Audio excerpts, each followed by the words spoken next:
Good morning, dear students. Welcome to English class. How are you all? Hope you all are happy and safe at home. Today, we are going to listen to Chapter 8 from your English textbook, Beehive. The name of our lesson is Reach for the Top. This chapter has two parts. The first part is about Santosh Yadav, the first woman in the world to climb Mount Everest, which is the highest peak in the world, twice. Her story is very inspiring. She climbed it first time in 1992 and second time in 1993. Let's listen to her story. Before you read, think for a while and make a list of 3 to 5 persons you idolize or admire very much for their achievements.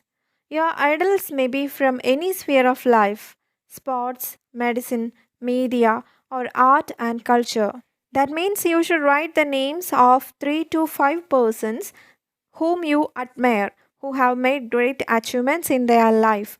And you can select your admirable persons from any field, that is from sports, medicine, media, or art and culture, etc. Okay, now let's move on to the lesson. Let's listen to the first paragraph. The only woman in the world who has scaled Mount Everest twice was born in a society where the birth of his son was regarded as a blessing and a daughter, though not considered a curse, was not generally welcome. When her mother was expecting Santosh, a traveling holy man giving her his blessing assumed that she wanted a son. But to everyone's surprise, the unborn child's grandmother, who was standing close by, told him that they did not want a son. The holy man was also surprised. Nevertheless, he gave the requested blessing. And as destiny would have it, the blessing seemed to work. Santosh was born the sixth child in a family with 5 sons, a sister to 5 brothers. She was born in the small village of Joniavas of Rewari district in Haryana. Now let's see the meaning. When this article was written, Santosh Yadav was the only woman in the world to have climbed the Mount Everest twice. She was born in such a society where there was a discrimination between girls and boys. The birth of a son was considered as a blessing there, and the birth of a girl was not welcomed at all. Although they did not consider the birth of a girl child to be unfortunate, but it was not celebrated either. When Santosh was inside her mother's womb, a holy man or a saint, assuming that Santosh's mother wanted a son, blessed her that she would beget a son. But Santosh's mother already had 5 sons. So the grandmother said to the saint that they did not want a son. The saint was amazed to hear this and gave them requested blessing. Anyway, the blessing turned into a reality as Santosh was born. She was the youngest child, a sister to 5 brothers. She was born in a village named Joniavas in Rewari district of Haryana. Okay, I hope you understood. Now, let's move on to the second paragraph. The girl was given the name Santosh, which means contentment. But Santosh was not always content with her place in a traditional way of life. She began living life on her own terms from the start. Where other girls wore traditional Indian dresses, Santosh preferred shorts.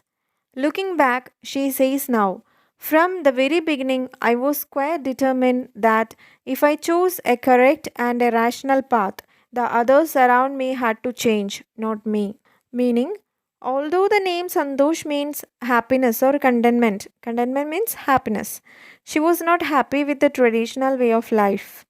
From a young age itself, she started living a life of her own terms. While other girls wore traditional Indian dresses like salwar kameez, she preferred wearing shorts.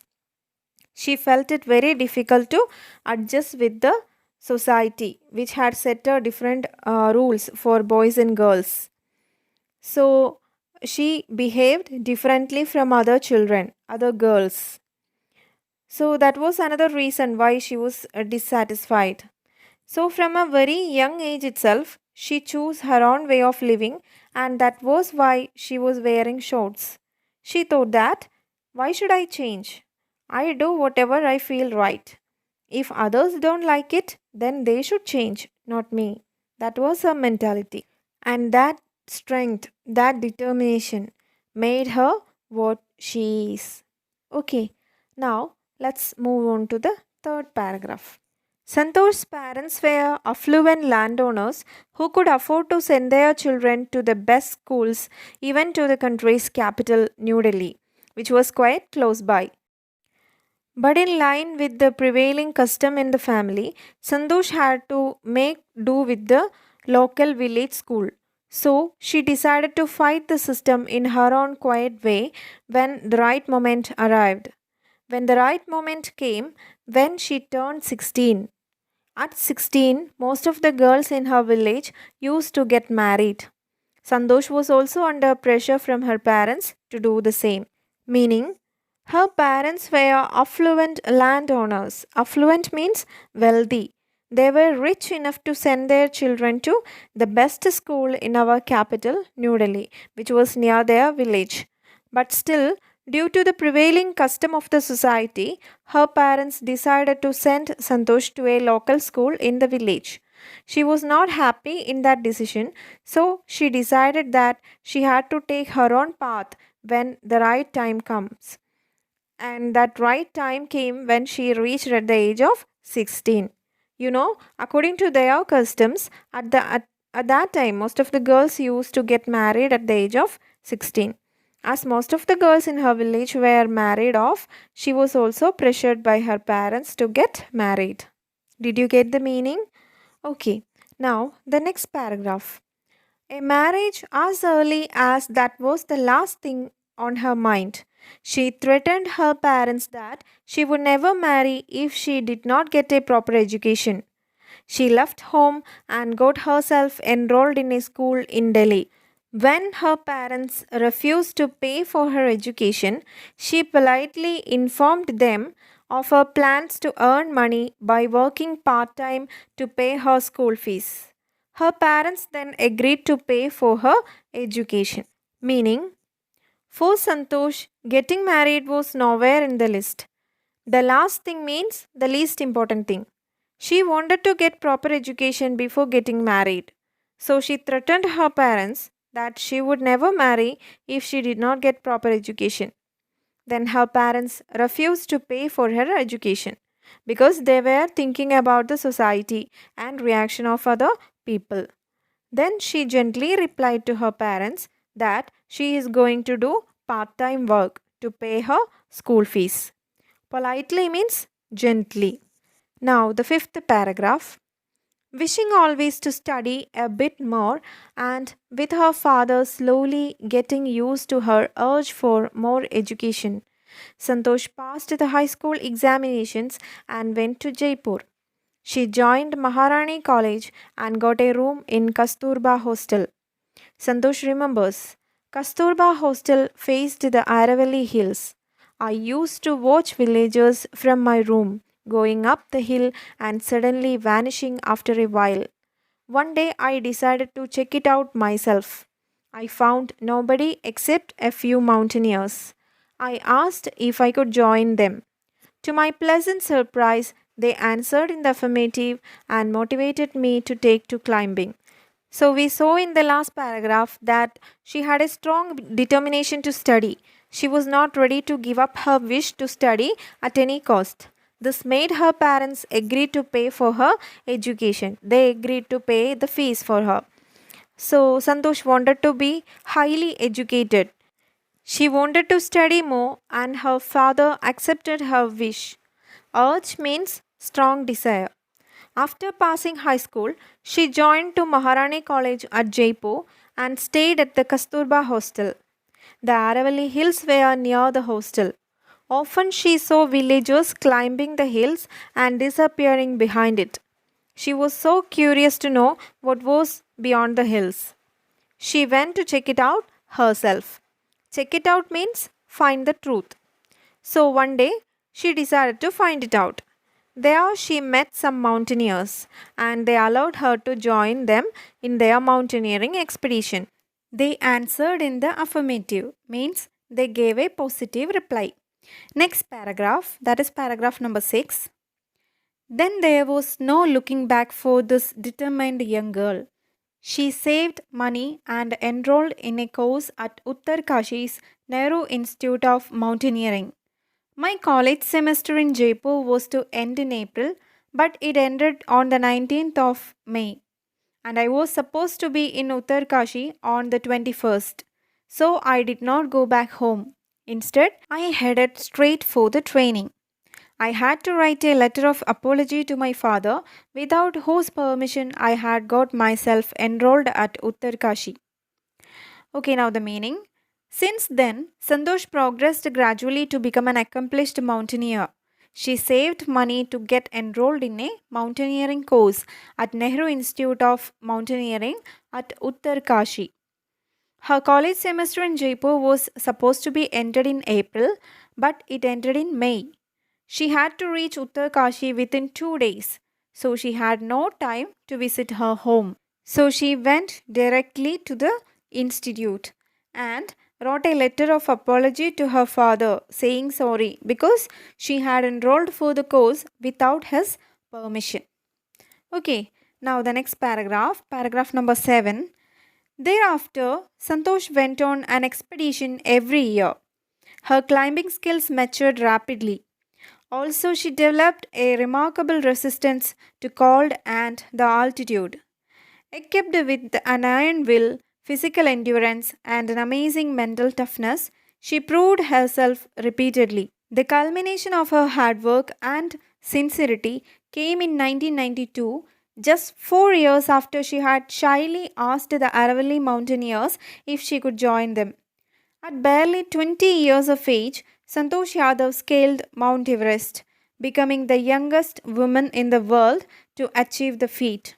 If her climbing skills, physical fitness, and mental strength impressed her seniors, her concern for others and desire to work together with them found her a special place in the hearts of fellow climbers.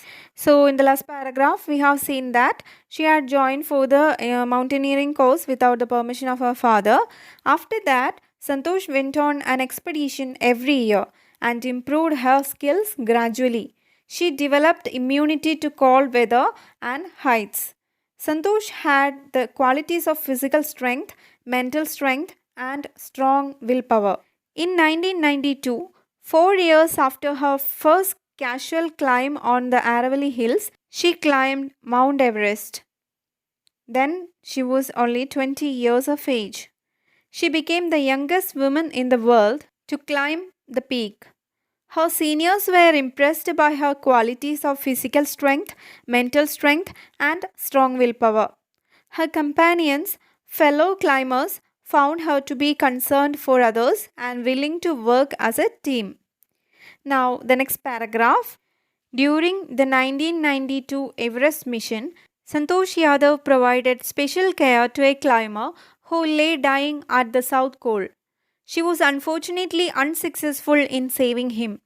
However, she managed to save another climber, Mohan Singh, who would have met with the same fate had she not shared her oxygen with him. That means, during the 1992 expedition to Everest, she tried to save a fellow climber but was unsuccessful. She was successful in saving another fellow climber, Mohan Singh, who fell short of oxygen by sharing her oxygen with him. Okay, now the next paragraph, paragraph number 9. Within 12 months, Santosh found herself a member of an Indo-Nepalese women's expedition that invited her to join them. She then scaled the Everest a second time, thus setting a record as the only woman to have scaled the Everest twice, and securing for herself and India a unique place in the annals of mountaineering. In recognition of her achievements, the Indian government bestowed upon her one of the nation's top honors, the Padma Shri. Meaning, within the next year, she had joined a group of Indo Nepalese mountaineer women. Then she climbed the peak the second time, becoming the only woman to have climbed the Everest twice. Santosh made India proud by getting her name recording in the historic records of mountaineering. Annals means historic records. The Indian government bestowed her, that means honored her achievement by giving her the Padma Shri award. Nation's top honors means highest awards. I hope you understood the meaning. Now we are moving on to the last paragraph of this lessons, part 1. Paragraph number 10. Describing her feelings when she was literally on top of the world, Santosh has said, "It took some time for the enormity of the moment to sink in. Then I unfurled the Indian tricolor and held it aloft on the roof of the world. The feeling is indescribable. The Indian flag was flying on top of the world. It was truly a spiritual moment. I felt proud as an Indian." Also, a fervent environmentalist, Santosh collected and brought down 500 kilograms of garbage from the Himalayas. In this paragraph, Santosh recollects her feelings when she was literally at the top of the world. The enormity of the moment means a very great moment. She took time to realize that she had achieved something big. She hoisted the Indian flag at the top of Mount Everest on the highest point of the world. She cannot put the great feeling into words. It was indescribable. She felt proud to be an Indian. As she believes in preserving the environment, she did her bit by bringing down 500 kilograms of garbage from the Himalayas. Fervent means having strong and sincere feelings. Garbage means waste, food, paper, etc. that you throw away. Okay, dear students, that's the story of Santosh Yadav. This woman is a real inspiration for all the young girls and women, not only in India but all over the world. Now let's see the theme of the story. Reach for the Top is based on the theme that success comes to those who dare and do. This theme runs throughout the account of Santosh Yadav's education, training, and success as a woman mountaineer in a country where discrimination against women exists. So, what did you get from this lesson? What are the things we need to be successful in life? Hard work, persistent effort, that is continuous effort, focus on the goal, and mental and physical toughness. Okay, my dears, that's all about Santosh Yadav, and there is another inspirational story waiting for you with the next part. And now we have come to the end of the session, but I will be back soon with the story of another woman who has created a history in the world of sports. Can you guess who she is? Yes, it is Maria Sharapova. You have two homeworks in this lesson, page number 103, exercise 3 and 4. Read the lesson well and try to do the homeworks. Okay, see you in the next class. Thank you. Take care. Bye.